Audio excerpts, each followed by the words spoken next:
Today I'd like to talk about the Ceres reading curriculum alignment that we developed. We were very fortunate that we had a principal that supported us in this endeavor, supplied us with the time and the freedom as well as the resources by hiring Principals Exchange to develop each grade level our reading curriculum alignment. In first grade we were able to develop tests, support materials, and data processing sheets to help us with this project. The best part of it is that it is not a one-shoe-fits-all. We were able to develop a unique and special plan just for our school, just for our grade level. And we continue to receive support from our principal in working on curriculum alignment, going back and checking to see if we need to readjust, tweak it, and also during our reflection of our students' assignments. Using curriculum alignment in the classroom has given me the opportunity to go through the first grade standards and pinpoint those high-stakes standards that are crucial for my students' success. In turn, it also gives me an opportunity to test my students on a weekly basis, and I get to meet with those struggling students to make sure that they are meeting the high-stakes standards. Overall, I would say that student achievement in my classroom and student scores have improved because I've been using the curriculum alignment. In our classroom, our centers are carefully selected to support and reinforce the kindergarten content standards for language arts. We have two sets of centers in our classroom. The first set is geared towards reading. The second set is geared towards writing. Another important factor in choosing our centers is for them to be fun. We want students to stay engaged during their whole learning experience.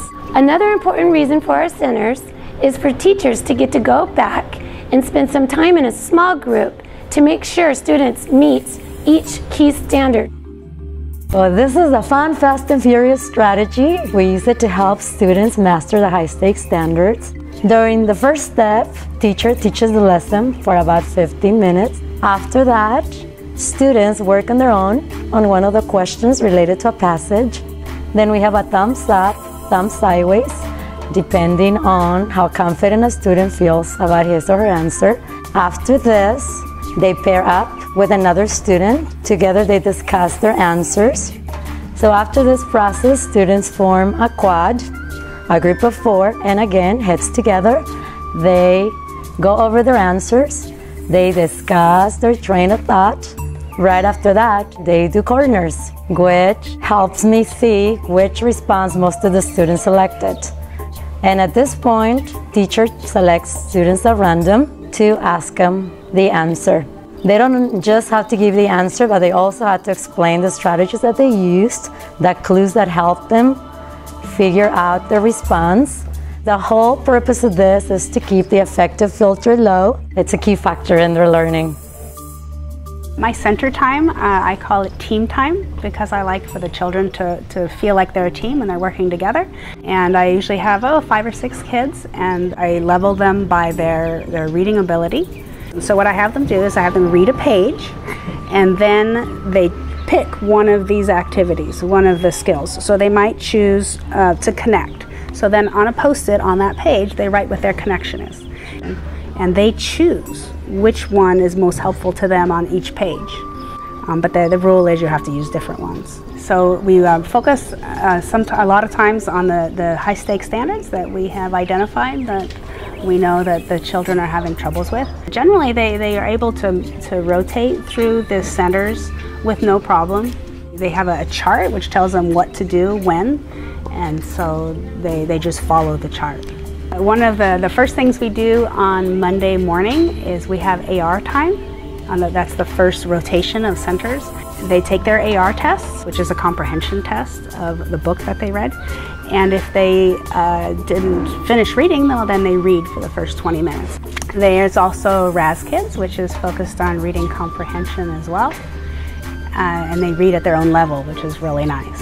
Oh, Google Docs. Google Docs has been absolutely wonderful, wonderful. The children they write their stories on it, but they also are able to do slideshows, like we just studied missions, and they did a slideshow on missions. They even work on them on weekends.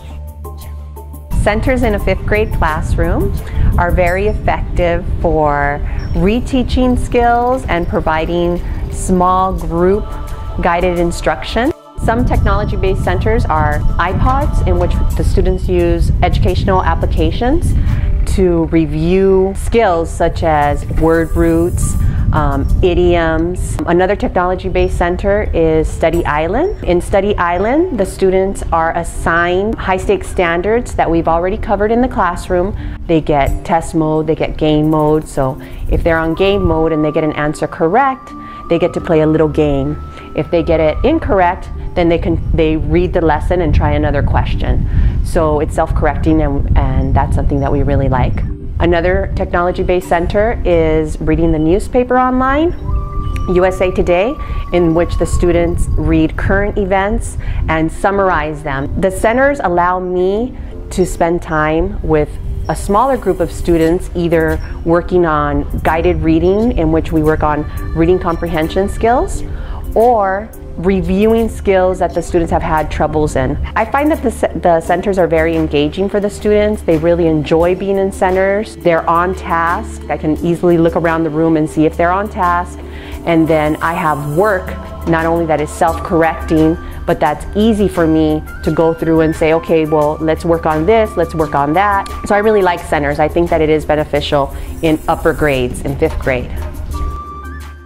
One of the centers I do in my classroom is a writing center. You need to use a when, a where, a who, and an action. One of the centers I learn in my class is I have to put a story in order, then I have to write the story, and then I draw pictures about the story. In a center, we go on computer and we get to play games, and my favorite game is Raz Kids because we get to read and we buy stuff and even we get points. My favorite center is Rhyme Time because first you have to share the words and then if you get one right, like mouse and house, you get to keep them. If you get them wrong, you get to put them back.